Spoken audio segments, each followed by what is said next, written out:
আচ্ছা, আলোর প্রতিসরণের ধর্মটাকে কাজে লাগিয়ে আমরা আজকে আরেকটা ইম্পর্ট্যান্ট টপিকস আলোকবাহী তন্তু বা অপটিক্যাল ফাইবার এর গঠন সম্পর্কে জানব।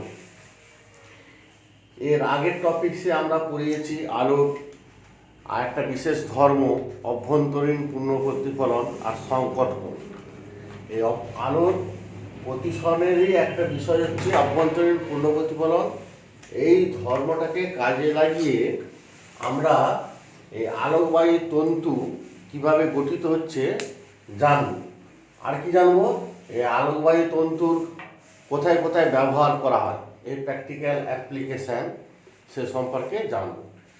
তার আগে একটু এর গঠন ও কার্যপ্রণালী সম্পর্কে তোমাদেরকে জানতে হবে। আলোকবাহী তন্তু কি জিনিসটা কি? আমরা দেখেছি যে আলো সাধারণত সরলরৈখিক পথে চলে।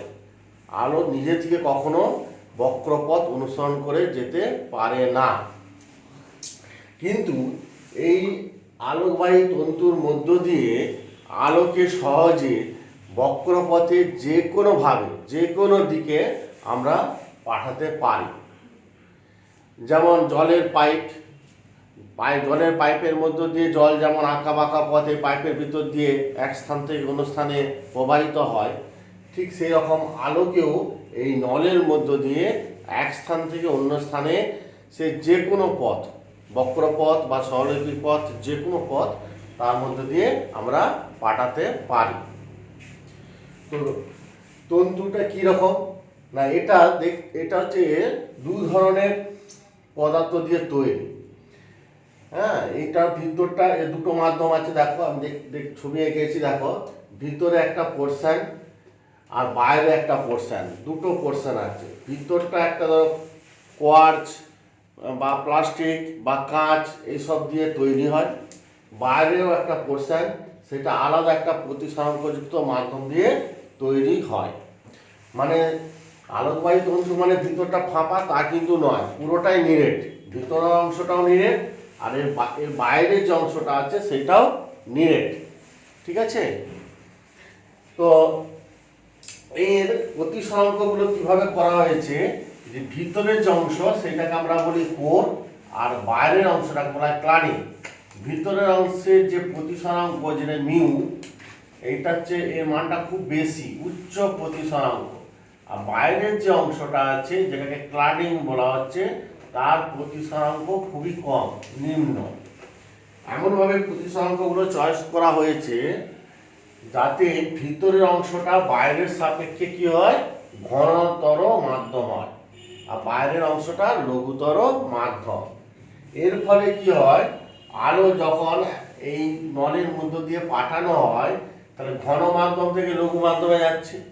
আর প্রতিসরাঙ্কগুলো এমনভাবে চয়েস করা হয়েছে যে আলো যখনই এই নলের মধ্যে দিয়ে ঢুকবে এই কোর অংশে, সেখানে কি হবে, যে অ্যাঙ্গেলটা, এই যে অ্যাঙ্গেলটা দেখতে পাচ্ছ, মানে আপাতন কোণটা সবসময় এই দুই মাধ্যমের যে সংকট কোণ তার থেকে বেশি করে আপতিত হয়।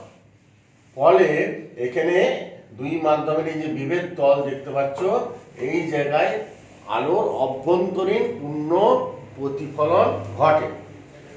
অভ্যন্তরীণ পূর্ণ প্রতিফলন ঘটার ফলে কি হচ্ছে, আলো আবার পুনরায় ঘন মাধ্যমে ফিরে আসবে। আর এই লঘু মাধ্যমে যেতে পারছে না, ক্লাডিংয়ে যেতে পারছে না, কোরেতেই ফিরে এলো। আবার নিচে চলে দেখো, আবার এইখানেও একই ঘটনা ঘটবে, এইখানেও দেখো অভ্যন্তরীণ পূর্ণ প্রতিফলন ঘটবে, অর্থাৎ আলো আবার ঘন মাধ্যমে ফিরে আসবে। যেহেতু এইসব জায়গাতে অভ্যন্তরীণ পূর্ণ প্রতিফলন ঘটছে, তাই এখানে আলো কোনো প্রতিসরণ ঘটছে না, আলো কোনো শোষণও ঘটছে না। ফলে যে তীব্রতার আলো আমি এই অপটিক্যাল ফাইবারের মধ্য দিয়ে পাঠাবো নলের অপর প্রান্ত থেকে, ঠিক সেই একই তীব্রতার আলো আমরা পাবো। কেন না, কারণ এখানে আলোর কোনো রকম শোষণ বা প্রতিসরণ ঘটছে না। ফলে এই নলের মধ্য দিয়ে আলোকে এক স্থান থেকে যে কোনো দূরত্বে যে কোনো স্থানে আমরা খুব সহজে পাঠাতে পারি। এই তন্তুগুলোকেই বলা হচ্ছে আলোকবাহী তন্তু বা আলোকীয় তন্তু বা ইংরেজিতে বলে অপটিক্যাল ফাইবার। এর গঠন কার্যপ্রণালী পরীক্ষায় পড়লে আমাকে ছবি দিয়ে এভাবে একটু ব্যাখ্যা করে বলতে হবে। তো এই সুবিধাগুলো কি? এই তন্তুর সুবিধা হচ্ছে, যেহেতু আলোকে এক স্থান থেকে অন্য স্থানে একই তীব্রতার বা একই প্রাবল্যের আলোকে এক স্থান থেকে অন্য স্থানে খুব সহজে পাঠানো যায়, তার জন্য আমরা কি করি, এটাকে দু রকমভাবে ব্যবহার করা হয়। একটা হচ্ছে তোমাকে ইয়েতে মানে আমাদের একটাকে ব্যবহার করি যোগাযোগ ব্যবস্থায়, আর একটাকে ব্যবহার করি চিকিৎসা বিজ্ঞানে। একটা চিকিৎসা বিজ্ঞানে বা চিকিৎসার ক্ষেত্রে, আর একটা যোগাযোগ ব্যবস্থায়। চিকিৎসা বিজ্ঞানে ধরো এখন যে সব মাইক্রো সার্জারি যেগুলো হয়, সেখানে কি হয়, 3টে ফুটো করা হয়। তো একটা ফুটোর মধ্যে দিয়ে এই আলোকবাহী তন্তু ঢুকিয়ে দেওয়া হয়। এগুলো তো সাইজ খুব ছোটো, হ্যাঁ, একবারে চুলের মতো সরু সরু রন্ধ্রযুক্ত নল, 3, 4, 5, 6টা সব নল দিয়ে তন্তু গুচ্ছ তৈরি করা হয়। ঠিক আছে, করে ওই মধ্য দিয়ে আলোকে দেহের ভিতরে যেখানে অপারেশন করা হয় সেখানে ফুটো করে ভিতরে ঢোকানো হয়, করে আলোকে পাঠানো হয়, সেই জায়গায় আলোকিত হলো। তারপর আরেকটা আলোকবাহী তন্তুর মধ্য দিয়ে ক্যামেরা পাঠানো হয়, সেখান থেকে কি হয়, ভিতরের ছবিটা বাইরে বেরিয়ে এলো, এসে কম্পিউটারে আমরা দেখি, ডাক্তাররা দেখে তার সাহায্যে যেখানটা অপারেশন করতে হবে সেখানটায় সিলেক্ট করে সেই জায়গাটা একটা ফুটোর মধ্য দিয়ে অপারেশন করা হয়। তাই চিকিৎসা ক্ষেত্রে এটা খুব সুবিধা, 1 নম্বর। 2 নম্বর যোগাযোগ ব্যবস্থায়। যোগাযোগ ব্যবস্থায় কি হয়, এই যে আমরা কথা বলছি, শব্দ শক্তিকে এলইডি ল্যাম্প যেগুলো আমরা ব্যবহার করি, সেই রকম সাহায্যে শব্দ শক্তিকে আলোক শক্তিতে কনভার্ট করে সেই আলোকে এক স্থান থেকে অন্য স্থানে পাঠিয়ে দেওয়া হয়। অপর প্রান্তে সেই আলোক শক্তিকে পুনরায় আবার শব্দ শক্তিতে কনভার্ট করে তারা সেই শব্দটাকে শুনতে পায়। এইভাবে আমরা এখান থেকে ধরো এই আলোক তন্তুটাকে এখান থেকে ধরো আমেরিকা পর্যন্ত যদি নিয়ে যায়, এইখানে যে তীব্রতা আলো ফেলবো আমেরিকাতেও সেই একই তীব্রতার আলো নির্গত হবে। এই একটা সুবিধা। ঠিক আছে, তো এগুলো একটু দেখে নেবে, আলোকবাহী তন্তুর সুবিধা অসুবিধা, তারপর গঠন ও কার্যপ্রণালী। আর এই আলোকবাহী তন্তুগুলি সাধারণত খুব দীর্ঘ হয়, খুব সরু, নিরেট নলের মতন। এদের ব্যাসটাও মনে রাখবে, 10 × 10⁻⁻6 মিটার থেকে 125 125 × 10⁻⁻6 মিটার। এই নলের ভিতরের অংশকে কোর আর বাইরের অংশকে ক্লাডিং বলা হয়। এই গঠনটা একটু করে নেবে। এই হচ্ছে তোমাদের আলোকবাহী তন্তু সম্পর্কে যা আছে মোটামুটি বোঝাতে পারলাম আশা করি। ঠিক আছে, আর কিছুই নয়। আচ্ছা, এবারে চলে এসো প্রিজম।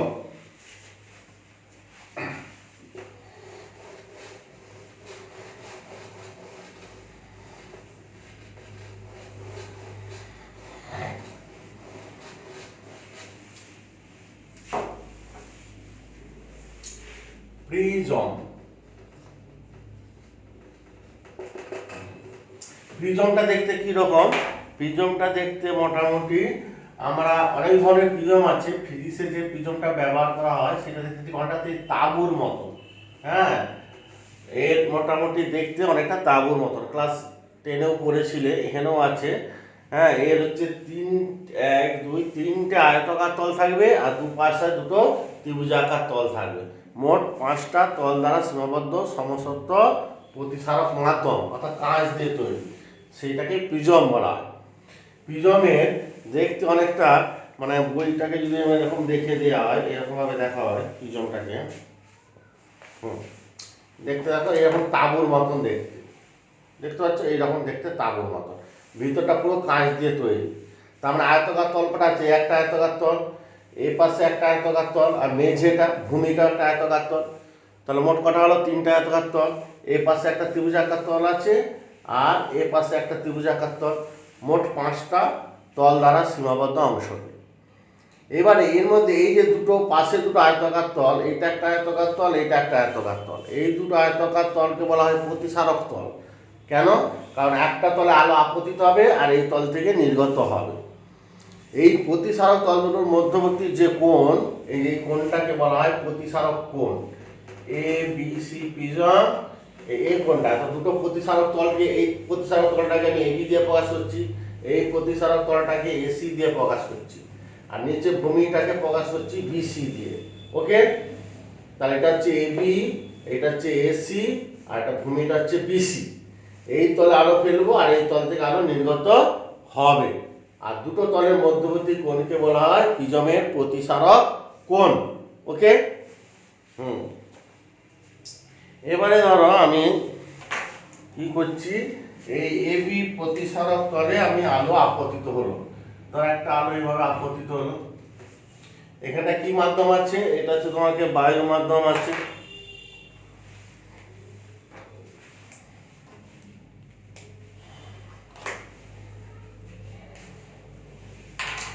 এটা হচ্ছে তোমাকে বায়ু মাধ্যম।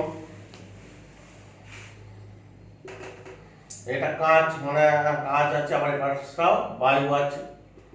বায়ু যেহেতু আছে এদিকে তাহলে কি হবে? লঘু মাধ্যম। আর কাঁচ যেহেতু কাঁচের ভিতরে একটা ঘন মাধ্যম হবে। আর বাইরেটা যেহেতু বায়ু, এটা হচ্ছে একটা লঘু মাধ্যম। ওকে। এবারে আমরা ধরো আলো তাহলে কি হচ্ছে, লঘু থেকে ঘন মাধ্যমে যাচ্ছে। তাহলে দুই মাধ্যম বিভেদ তলের উপর যদি আমি লম্ব টানি, তাহলে আলো যাওয়ার কথা ছিল সোজা এই দিক দিয়ে, কিন্তু লঘু থেকে ঘনতে আসছে, তাহলে ওই দিকে না গিয়ে একটু অবিলম্ব, এটা ঠিক আছে, এন হচ্ছে অবিলম্ব, অবিলম্বের দিকে বেঁকে গেল, এই দিকে আলোটা আসবে। আবার এখানে বিভেদ তলে যদি লম্ব টানি, ঘন থেকে লঘুতে যাচ্ছে, তাহলে অবিলম্ব থেকে এদিকে না গিয়ে অবিলম্ব থেকে দূরের দিকে এই দিকে সরে যাবে আলোটা। পি কিউ রশ্মি কিউ আর হয়ে আর এস পথে বাইরে বেরিয়ে গেল। ওকে। তাহলে এই যে সোজা যাওয়ার কথা ছিল এইদিকে, এখন যাচ্ছে এইদিকে, তাহলে এইটাকে পেছন দিয়ে বাড়িয়ে দাও। এইটা হচ্ছে তোমাকে তার চ্যুতিকোণ, যতটা অ্যাঙ্গেলে বেঁকে গেল তার এটা হচ্ছে তার চ্যুতিকোণ ডেল্টা। ওকে। তাহলে এই তলে আপাতন কোণটা হচ্ছে অবিলম্বের সঙ্গে আপতিত রশ্মি যে কোণ কাজে আপাতন কোণ বলে I1। এইটা হচ্ছে অবিলম্ব, এটা প্রতিষ্ঠিত রশ্মি, এটা R1, এর ভিতরে কোণটাকে R1, এইটাও তাই, এটা R2, আর এইটাকে বলা হবে I2। ওকে। এটা অবিলম্ব N ড্যাশ। ওকে। তাহলে এইটা যদি I1 R1 হয়, তাহলে এই কোণটা কত হবে? এইটা হচ্ছে তোমাকে প্রথমে দেখো একটু বেঁকেছে, সোজা দিয়ে যাওয়ার কথা আপনি দিয়ে যাচ্ছে, তাহলে এইটা হচ্ছে ধর ডেল্টা 1 কোণ। তা ডেল্টা 1 সমান I1 মাইনাস R1, পুরো I1, এটা পুরোটা দেখো I1, পুরো I1, এটা পুরোটা I1, তার থেকে R1টা মাইনাস করলে তাহলে এইটুকু কোণটা পাবো ডেল্টা 1। অপরপক্ষে এই কোণটা দেখো, এই কোণটা, এটাকে আমি ধরছি ডেল্টা 2। তা ডেল্টা 2 মানে দেখো এটা I2 হলে পুরোটা দেখো, পুরোটা হচ্ছে I2, পুরো কোণটা হচ্ছে I2, তার থেকে R2 বাদ দিয়ে দিচ্ছি, তাহলে I2 মাইনাস R2 করে দিলে এটা হচ্ছে ডেল্টা 2 কোণ। অ্যাকচুয়ালি তাহলে মোট চ্যুতিকোণ হচ্ছে কত হবে? তাহলে মোট চ্যুতিকোণ ডেল্টা ইকুয়াল টু, এইখানে একটু বেঁকেছে ডেল্টা মানে, প্লাস আবার এখানে আরেকটু এখানে বেঁকেছে ডেল্টা 2 কোণে, তাহলে মোট চ্যুতিকোণ delta equal to delta 1 plus delta 2। তাহলে যার কথা ছিল আলো সোজা এই পথে, এখন যাচ্ছে এই দিকে, তাহলে যতটা কোণে বেঁকে যায় তাকে তার চ্যুতিকোণ বলে। এই দিকে যাচ্ছিল, এখন যাচ্ছে এই দিকে, তাহলে এইটুকুটা কোণে বেঁকে যাচ্ছে, তো ওই কোণটা হয়ে গেল চ্যুতিকোণ। সেই চ্যুতিকোণ হচ্ছে দুবার বেঁকেছে, দেখো একটু এই দিকে একটু বেঁকেছে, আবার এই দিকে একটু বেঁকেছে, তাহলে মোট চ্যুতিকোণ হচ্ছে ডেল্টা 1 প্লাস ডেল্টা 2। এর মানটা আগে আমাদের নির্ণয় করতে হবে। ওকে। তো এর মানটা আমরা কিভাবে নির্ণয় করব? তাহলে যে ডেল্টা 1 ডেল্টা 2 বের করে নিচ্ছি, শুধু বসিয়ে দাও I1 মাইনাস R1, ডেল্টা 1 মানে, প্লাস ডেল্টা 2 মানে হয়ে গেল তোমাকে I2 মাইনাস R2 হয়ে গেল। তার মানে I1 প্লাস I2 একদিক হয়ে গেল, মাইনাস কমন নিলে R1 প্লাস R2। এবারে কাজ হচ্ছে তোমাদের I1 I2 এগুলো বাইরে আছে, দেখো প্রিজমের বাইরে এই কোণগুলো, এইগুলো তো আমরা পরিমাপ করতে পারবো, অসুবিধা নাই, কিন্তু এই R1 R2 এই কোণগুলো দেখো প্রিজমের ভিতরে আছে, এইগুলো তো আমরা পরিমাপ করতে পারবো না সরাসরি, সেই জন্য ইনডাইরেক্টলি এর মানটাকে বের করতে হবে।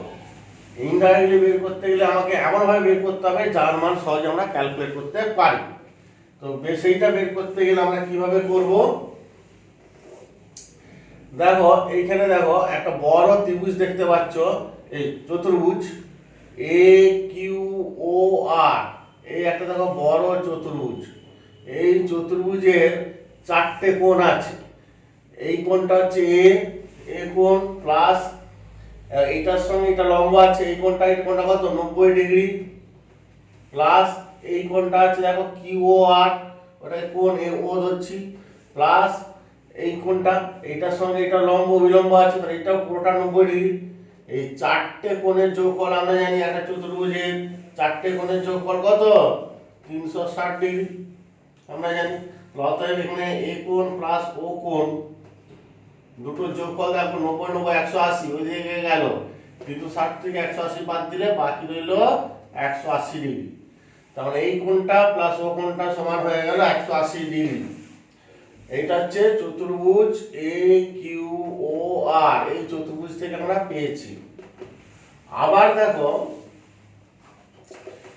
ত্রিভুজ কিউ ও আর, এই ত্রিভুজ থেকে ত্রিভুজ কিউ ও আর, এই ত্রিভুজ হতে পাচ্ছি কিউ ও আর, এই ত্রিভুজ থেকে পাচ্ছি দেখো এই তিনটে কোণের যোগফল r1 প্লাস r2 প্লাস কোণ ও। এই তিনটে কোণেরও আমরা জানি চতুর্ভুজ ত্রিভুজের ক্ষেত্রে এই তিনটে কোণের যোগফল সবসময় আমরা জানি 180 ডিগ্রি হয়। তাহলে এইটা 1 নম্বর দিয়ে দাও, এটা 2 নম্বর দিয়ে দাও। তাহলে দেখো 1 নম্বর আর 2 নম্বর সমীকরণে ডান দিকগুলো 180 ডিগ্রি মিলে গেছে, তাহলে নিশ্চয়ই তাহলে বাম দিকগুলো সমান হবে। অর্থাৎ এটার সঙ্গে এটা যদি সমান করে দিই, এইটা সমান এইটা করলে দেখো দুদিকে কোণগুলো কেটে গেল, তাহলে বাকি রইল বাম দিকে আর ডান দিকে r1 প্লাস r2, ওগুলো কেটে যাচ্ছে। তার মানে r1 প্লাস r2 সমান অ্যাঙ্গেল এ, কোণ এ, মানে এই কোণটা হচ্ছে ওর প্রিজমের প্রতিসারক কোণ বলা হয়। তাহলে মানটা বসিয়ে দাও i1 প্লাস i2 মাইনাস এ, এইটা হচ্ছে মোট চ্যুতি কোণের রাশিমালা। এটা তোমাদের মনে রাখতে হবে অঙ্ক করার জন্য। আর আরেকটা ফর্মুলা মনে রাখতে হবে, এই ফর্মুলাটা এবার প্রিজমের প্রতিসারক কোণ ক্যাপিটাল এ সমান ভিতরের প্রতিসরণ কোণ হলো r1 প্লাস r2। এই দুটো ফর্মুলা আমাদের মনে রাখতে হবে অঙ্কের জন্য, ঠিক আছে? এই দুটো পরবর্তীকালে আরো কাজে লাগবে, এই দুটো ফর্মুলা তোমরা এখন নোট করে রাখো।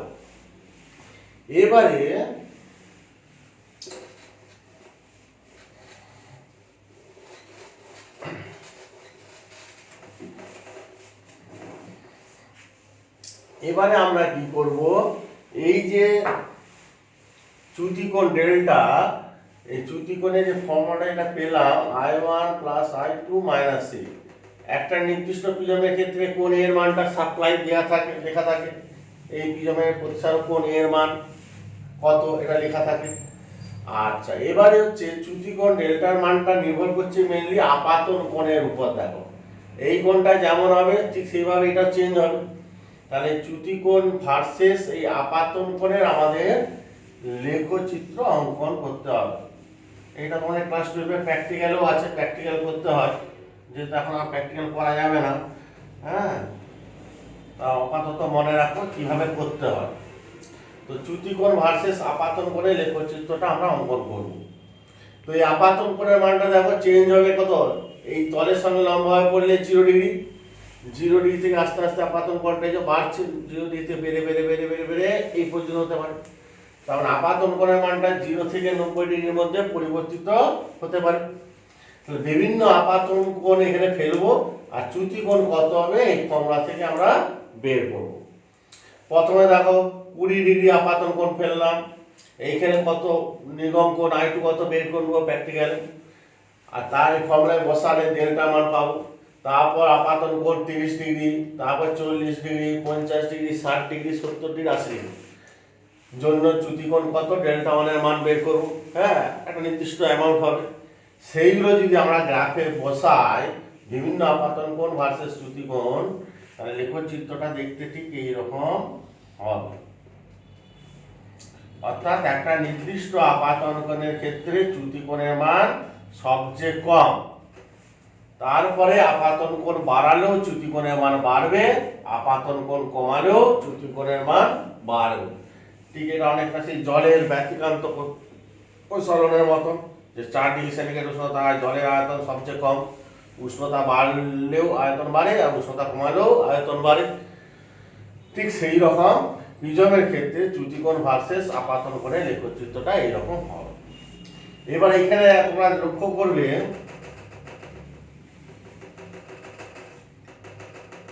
আপাতন কোণ, দুটো আপাতন কোণের জন্য, একটা ধরো এখানে ধরো আমি 20 ডিগ্রি আপাতন কোণ বলছি, আর একটা আপাতন কোণ ধরো এখানে ধরো 60 ডিগ্রি আপাতন কোণ বলছি। তাহলে 20 ডিগ্রি আপাতন কোণে যা চ্যুতি কোণ হচ্ছে, 60 ডিগ্রি আপাতন কোণেও চ্যুতি কোণ তাই হচ্ছে। কেন বলো তো? এই ফর্মুলা থেকে দেখো বুঝতে পারো। যদি আমরা তো জানি আলোক রশ্মির গতিপথ প্রত্যাবর্তনশীল, মানে আমি যদি আলোকে এই I1 আপাতন কোণে এইভাবে ফেলি, তাহলে রশ্মিটা এই দিকে গিয়ে এই দিক দিয়ে আসছে, তখন I2টা হলো এটা 20 ডিগ্রি কোণে ফেললাম, তখন হয়ে গেল এটা 60 ডিগ্রি। ওকে, আবার উল্টোটা, মানে আপাতন কোণ 20 ডিগ্রি হলে নির্গম কোণ 60 ডিগ্রি। আবার আমি যদি আলোক রশ্মিটাকে এই পথে ফেলি, অর্থাৎ আপাতন কোণ যদি 60 ডিগ্রি হয়, তখন রশ্মিটা এই দিকে গিয়ে এই দিকে আসবে, তখন এটা হবে নির্গম কোণ, অর্থাৎ এটা I1 হয়ে যাবে, তখন এটা I2 হয়ে যাবে। ঠিক আছে, তাহলে 20 ডিগ্রি আপাতন কোণ, এটা যদি 20 প্লাস এটা 60 ডিগ্রি যদি বসায়, মাইনাস ধর পিছনের ক্ষেত্রে এর মানটা হচ্ছে ধরো 50 ডিগ্রি, 80 মাইনাস 50 কত? 30 ডিগ্রি, যা হলো ডেল্টার মান। তাহলে আবার যদি আমি চেঞ্জ করে দিই, এইটা যদি এই দিকে আলো রশ্মি ফেলি, তখন এটা আপাতন কোণ হবে, তখন I1 এর যে এটা 60 ডিগ্রি, আর তখন I2টা হয়ে যাবে তখন এটা 20 ডিগ্রি, আর এ তো ফিক্সড 50 ধরেছি। দেখো 80 মাইনাস 50, দেখো এখানেও 30 ডিগ্রি হচ্ছে। তাই এটা যদি 30 ডিগ্রি হয়, এইটা তো দেখো 30 ডিগ্রি হচ্ছে। তাহলে 20 ডিগ্রি আপাতন কোণ যা চ্যুতি কোণ, 60 ডিগ্রি আপাতন কোণও তাই চ্যুতি কোণ হচ্ছে। সুতরাং দুটো করে আপাতন কোণের জন্য চ্যুতি কোণে একটা করে মান পাওয়া যাবে। যদি আমি AB রেখা এটা যদি ধরি, এটা AB রেখা যদি ধরি, তাহলে AB রেখার দৈর্ঘ্যটা কত হবে বলো তো? 20 ডিগ্রিটা আমি ধরছি, এটা I1 আপাতন কোণ ধরছি, তাহলে এটা হচ্ছে নির্গম কোণ I2। এভাবে ধরে নিচ্ছি 20 আর 30 না ধরে ইয়ে করে ইন জেনারেল। তাহলে AB রেখাটা দৈর্ঘ্য হবে পুরো I2 থেকে I1 বাদ, I2 মাইনাস I1, AB রেখার দৈর্ঘ্য পুরো I2 থেকে I1 বাদ দিলাম, তাহলে I2 মাইনাস I1 হচ্ছে এই 2 রেখার দৈর্ঘ্য। এবারে আপাতন কোণের মানটা দেখো 20 ডিগ্রি থেকে ধীরে ধীরে বাড়াচ্ছি, 20 ডিগ্রি, 30, 40, 50, 60 এভাবে আস্তে আস্তে বাড়ছে। তাহলে আপাতন কোণ যত বাড়াবো, AB রেখার দৈর্ঘ্যটা দেখো, দুটো আপাতন কোণের জন্য নির্দিষ্ট চ্যুতি কোণ হচ্ছে।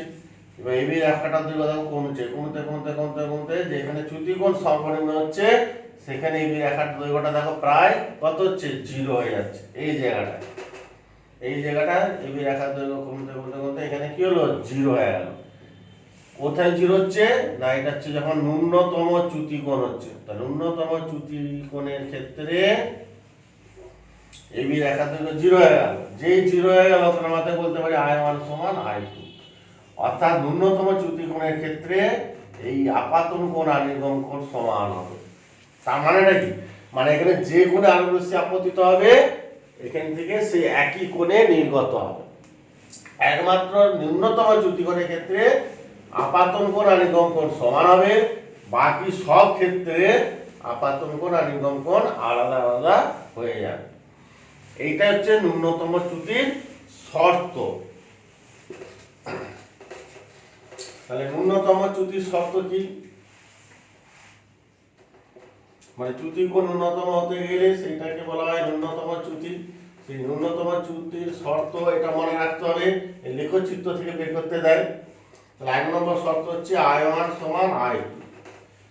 আবার I1 I2 যদি সমান হয়, তাহলে ভিতরে কোণগুলো কেমন হবে?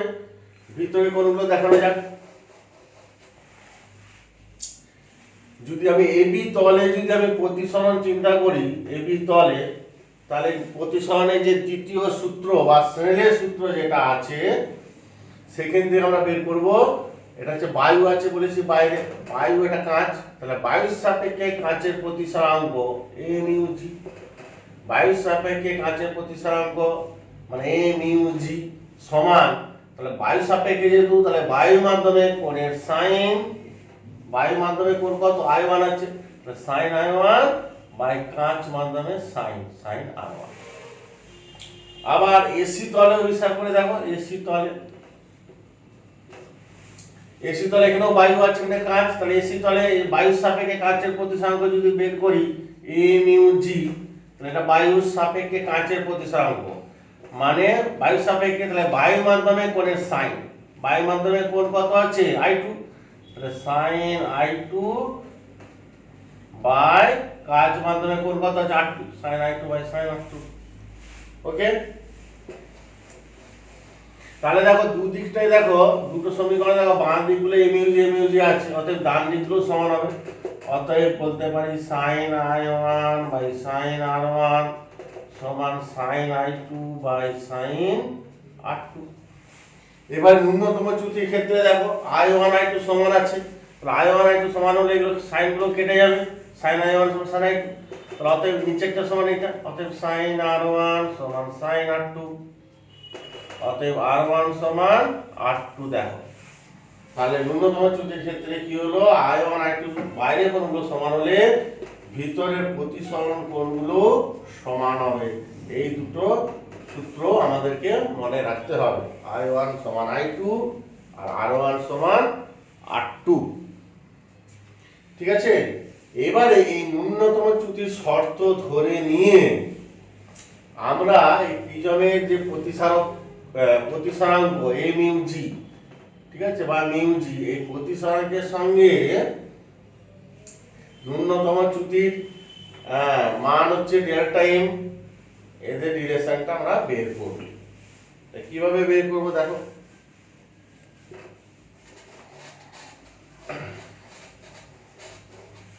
তাহলে আমরা তো আগে যে দুটো ফর্মুলা আমরা বের করেছি, চ্যুতিকোণ, যেহেতু চ্যুতিকোণের সঙ্গে সম্পর্ক বের করবো, তার চ্যুতিকোণের ফর্মুলা ছিল delta equal to I1 plus I2 minus M.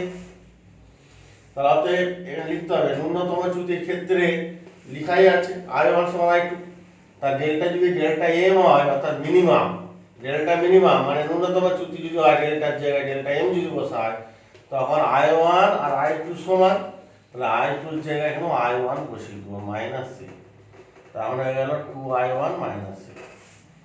এখান থেকে I1 টা বের করবো, পরে এখানে বসাবো আর কি। তাহলে 2I1 সমান এটা দিয়ে চলে গেল, তাহলে a প্লাস ডেল্টা এম হয়ে গেল, তাহলে I1 সমান বাই 2টা এখানে চলে এলো, এখানে মানটা এখানে বসিয়ে দিই। আর একটা কি কন্ডিশন ছিল প্রিজমের ক্ষেত্রে, একটা ফর্মুলা, আর একটা কি ফর্মুলা বলেছিলাম, a সমান R1 প্লাস R2, এটাও দেখিয়েছি প্রমাণ। তার ন্যূনতম চ্যুতির ক্ষেত্রে যে R1 সমান R2, তাহলে এখানে R2 এর জায়গায় আমি R1 বসিয়ে দেবো, তাহলে বাই a সমান R1 প্লাস R1, অতএব a সমান 2R1, অতএব R1 সমান a বাই 2। দেখো I1 পেয়ে গেলাম, R1 পেয়ে গেলাম, এই I1 R1 এখানে বসিয়ে দেবো যে কোনো একটা সমীকরণে। তো অতএব এই মিউজির জায়গায় যদি আমি মিউ লিখলাম, মিউ সমান সাইন অফ I1 এর জায়গায় a plus delta M by 2 divide by sine of R1 এর জায়গায় a বাই 2। এইটা সম্পর্কটাও তোমাদের প্রমাণ পরে, প্লাস এই ফর্মুলাটা মনে রাখবে, অঙ্কের জন্য আমাদের কাজে লাগবে। তাহলে ন্যূনতম চ্যুতিকোণ এবং প্রিজমের প্রতিসরাঙ্কের মধ্যে সম্পর্কটি প্রতিষ্ঠা করো, তো আমরা এইভাবে করব। আগে এই ফর্মুলা থেকে এটা, এখান থেকে এটা বের করবো, পরে ফর্মুলায় বসিয়ে দেবো। ঠিক আছে, আরেকটা জিনিস আছে এখানে প্রিজমের ক্ষেত্রে, এইটা যদি পাতলা প্রিজম হয়, প্রিজমটা যদি পাতলা প্রিজম, প্রিজম মানে পাতলা প্রিজম কাদেরকে বলে, পাতলা প্রিজম মানে যে প্রিজমের এই প্রতিসারক কোণ ক্যাপিটালের মানটা নট গ্রেটার দ্যান 10 ডিগ্রি, মানে 10 ডিগ্রির বেশি হবে না, মানে এর মানটা সবসময় 10 ডিগ্রির কম যদি হয় প্রতিসারক কোণের মান, তখন সেই প্রিজমকে বলা হয় পাতলা প্রিজম। কাকে বলে, এবং প্রিজমের প্রতিসরাঙ্কের সঙ্গে এইখানেও তোমাকে প্রতিসরাঙ্কের সঙ্গে চ্যুতিকোণের সম্পর্কটা বের করতে হবে। তো এইখানে যেহেতু পাতলা প্রিজম, তাহলে এখানে ওই আগে যে ক্যালকুলেশনটা করেছিলাম সেটা আবার করতে হবে এখানে একইভাবে।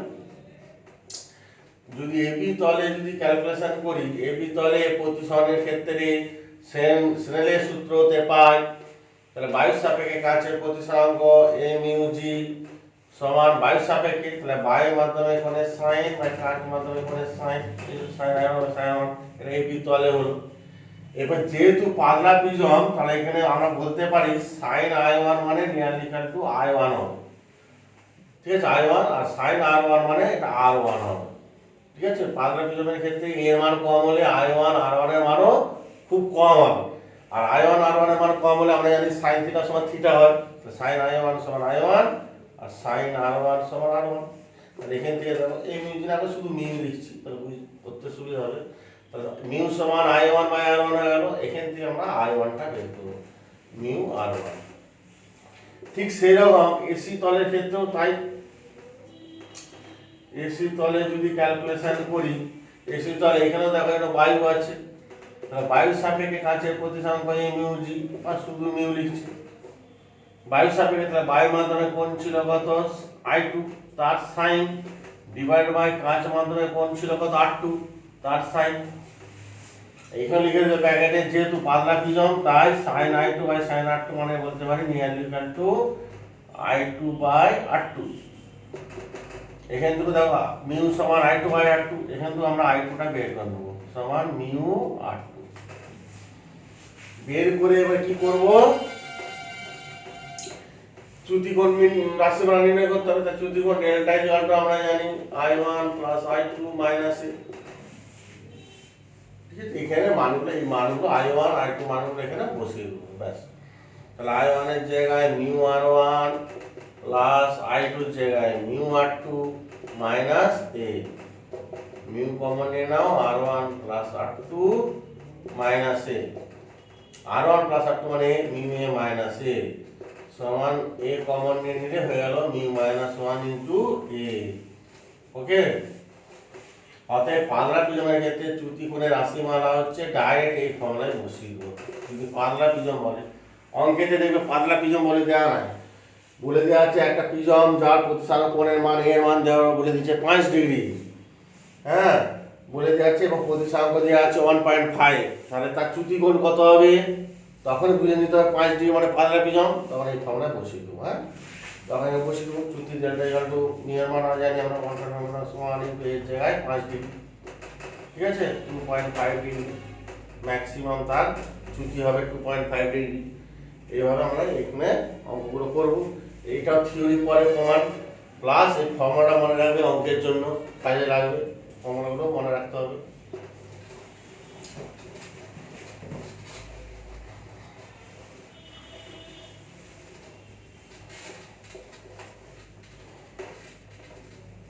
আর দুটো জিনিস আছে প্রিজমের। এক নম্বর হচ্ছে প্রিজম থেকে নির্গম রশ্মি না পাওয়ার শর্ত নির্ণয়।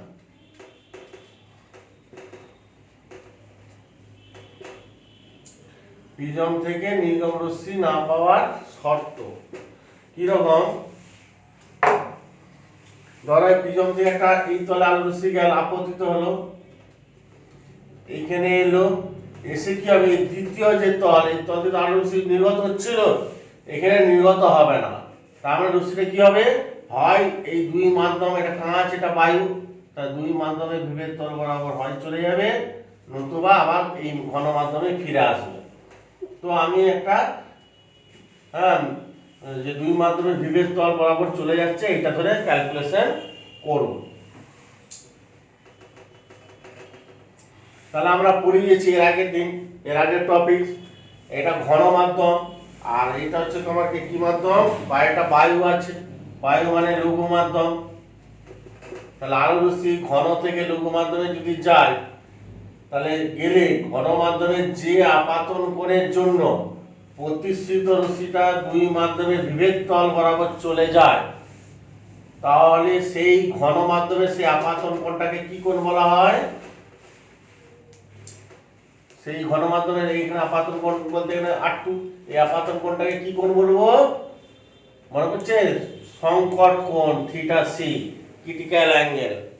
সংকট কোণ কাকে বলে না, আলো রশ্মি ঘন মাধ্যম থেকে লঘু মাধ্যমে যাওয়ার সময় ঘন মাধ্যমে যে কোণে আপতিত হলে প্রতিসৃত রশ্মিটি দুই মাধ্যমে বিভেদ তল ঘেঁষে চলে যাবে, অর্থাৎ আর বায়ুতে ফিরে আসবে না, সেই কোণটাকে বলা হয় সংকট কোণ।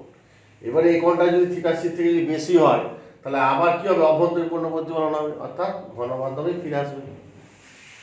তো দেখা যাচ্ছে বায়ুর সাপেক্ষে কাঁচের সংকট কোণ মানে R2 এর মানটা কত হলো তো প্রায় আগের দিন ক্যালকুলেশন করে দেখিয়েছি। R2 এর মানটা হবে বায়ুর সাপেক্ষে কাঁচের সংকট কোণ sin ইনভার্স অফ 1/μ। মনে হচ্ছে সংকট কোণের সঙ্গে মাধ্যমের প্রতিসরণের সম্পর্ক। এখানে ক্যালকুলেটরে বসিয়ে দিবে 1 বাই কাঁচের প্রতিসরণ আমরা জানি 1.5 করলে প্রায় 42 ডিগ্রি চলে আসবে। 41 ডিগ্রি হ্যাঁ 40-50 মিনিট হবে, তাহলে প্রায় 42 ডিগ্রি। তো আমরা এখানে মানটা বসাচ্ছি না, ইন জেনারেল ক্যালকুলেশন করব, একটা ফর্মুলা বের করব। অর্থাৎ এখানে 42 ডিগ্রি বা তার বেশি করে যদি আপতিত হয় তাহলে আলোক রশ্মি বায়ুর মাধ্যমে যাবে না, পুনরায় এই ঘন মাধ্যম অর্থাৎ প্রিজমের মধ্য দিয়ে বেরিয়ে চলে আসবে। আচ্ছা এইটা মুছে দিলাম, এটা আমার কাজে লাগবে। তাহলে R2 সমান থিটা সি সমান sin ইনভার্স অফ 1/μ, এটা আমার এখানে কাজে লাগবে। এবারে কাজ হচ্ছে আমাদের দুটো কন্ডিশন বের করতে হবে। অর্থাৎ প্রতিসিত রশ্মি দুই মাধ্যমে বিভেদ তল ঘেঁষে যেতে গেলে যদি যায় তাহলে ঘন মাধ্যমের এই যা যেতে গেলে দুটো কন্ডিশন। এক নম্বর কন্ডিশন হচ্ছে প্রতিসারক কোণের সীমামান বের করতে হবে, কত প্রতিসারক কোণের ম্যাক্সিমাম মান কত হলে রশ্মি নির্গত হবে না, এক নম্বর। আর দু নম্বর আপাতন কোণের সীমামান মানে আয়নের সীমামানটা কত হবে, কত রেঞ্জের মধ্যে আপতিত হলে রশ্মি নির্গত হবে না, এই এসি তল থেকে রশ্মি বায়ু মাধ্যমে নির্গত হবে না। এই দুটো ক্যালকুলেশন তোমাদের আছে। তো আমি ফার্স্ট ক্যালকুলেশন করছি, এটা কি প্রতিসারক কোণ, প্রতিসারক কোণের সীমামান নির্ণয়।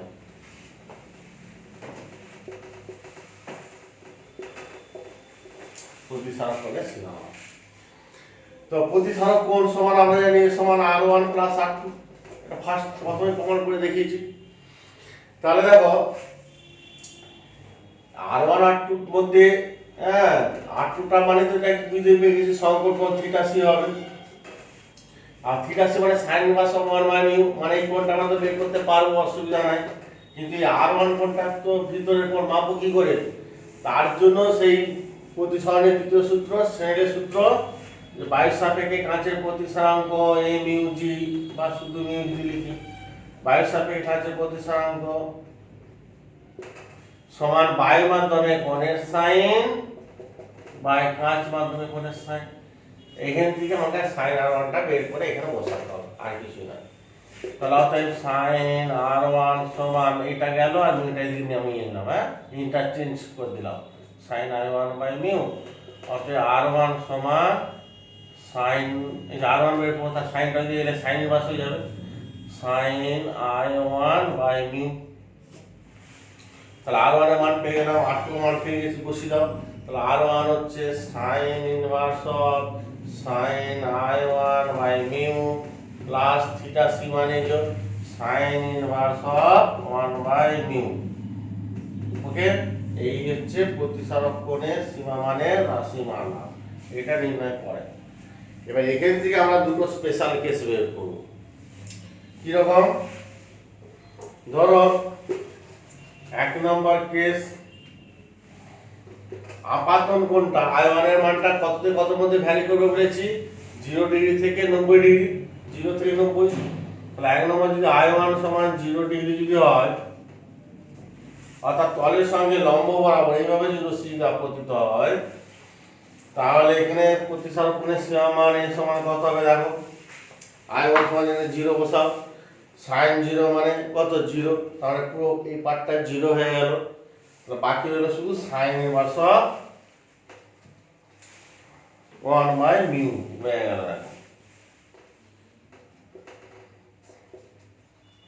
মানে এটা theta C, sin inverse of মানে থিটা সি, সংকট কোণ মানে বায়ুর সাপেক্ষে কাঁচের সংকট কোণ কত 42 ডিগ্রি। অর্থাৎ এই কোণটা যদি 42 ডিগ্রি হয়, তোমাকে এমন একটা প্রিজম দেওয়া হলো, তার প্রতিসারক কোণের মান সংকট কোণের সঙ্গে সমান, অর্থাৎ 42 ডিগ্রি। তাহলে কিন্তু তলের সঙ্গে লম্বভাবে আলো রশ্মি আপতিত হলে কিন্তু রশ্মি আর নির্গত হবে না এই তল থেকে, দুই মাধ্যম বিভেদ তল বরাবর চলে যাবে। ঠিক আছে, তাহলে এটা একটা কন্ডিশন হলো। সেকেন্ড কন্ডিশন, আয়নটা 90 ডিগ্রি ধরলাম, তা 90 ডিগ্রি হলে তাহলে কি হবে, এখানে দেখো সাইন 90 ডিগ্রি, আয়নের মানটা এখানে বসালাম, সাইন 90 ডিগ্রি মানে 1, তাহলে 1 বাই মিউ, তাহলে sine inverse of 1 by mu plus sine inverse of 1 by mu, তাহলে ক্যাপিটাল এ সমান হয়ে গেল 2 যোগ করে দিয়ে একবারে লিখে দিলাম 2 sine inverse of 1 by mu, 2 আর sine inverse of 1 by mu মানে ঠিক আছে সম্পর্ক 2 ঠিক আছে, অর্থাৎ ঠিক আছে হচ্ছে যদি 42 ডিগ্রি ধরি তাহলে 42 ইনটু 2 মানে কত 84 ডিগ্রি। তাহলে এমন একটা প্রিজম তোমাকে দেওয়া হলো যে প্রিজমের প্রতিসারক কোণ এই মানটা হচ্ছে 84 ডিগ্রি, তাহলে কিন্তু এই দুই মাধ্যমে বিভেদ তলের সঙ্গে লম্বভাবে অর্থাৎ বিভেদ তল বরাবর যদি আলো যে আপতিত হয় তাহলে কিন্তু প্রবেশ করবে, কিন্তু এই তল থেকে নির্গত হবে না, বিভেদ তল এই দিক দিয়ে চলে যাবে।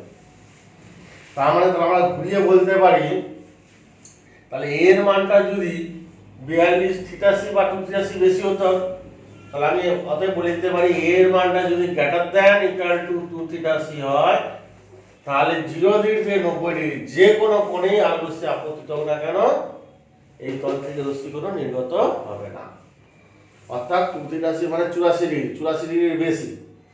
ধর আমাকে এমন একটা প্রিজম দেওয়া হলো সমকোণী সমদ্বিবাহু প্রিজম, অর্থাৎ এই কোণটা হচ্ছে 90 ডিগ্রি, তার মানে 84 ডিগ্রির বেশি হয়ে গেছে 90 ডিগ্রি, তাহলে তুমি এই তলে 0 ডিগ্রি থেকে 90 ডিগ্রি যেভাবে খুশি আলো রশ্মি ফেলো না কেন যে কোনো অ্যাঙ্গেলে কখনোই আলো রশ্মি এই তল থেকে নির্গত হবে না। ওকে, যদি 84 ডিগ্রি কম হয়, এটা তো 60 ডিগ্রি 70 ডিগ্রি হয়, তাহলে আলো রশ্মি নির্গত হবে, কিন্তু লম্বভাবে ফেললে আবার নির্গত হবে না, কারণ এটা 60 ডিগ্রি মানে কি 42 ডিগ্রির বেশি হয়ে গেছে, তাহলে লম্বভাবে ফেললে হবে না, মানে তলের সঙ্গে লম্বভাবে বা আপাতন কোণ 0 ডিগ্রিতে হবে না, কিন্তু অন্য যে কোনো কোণে আলো রশ্মি নির্গত হবে। এটা হলো প্রতিসারক কোণের সীমা মান নির্ণয়। আরেকটা আছে আপাতন কোণের সীমা মান নির্ণয় আমরা করব। তাহলে প্রতিসারক কোণের সীমা মান নির্ণয় করতে গেলে তাহলে প্রতিসারক কোণ a সমান r1 + r2 এখান থেকে স্টার্ট করব। আপাতন কোণের সীমা মান নির্ণয় করতে গেলে আমরা কিভাবে করব? একই ছবি, শুধু একটু ক্যালকুলেশনটা আলাদা হবে।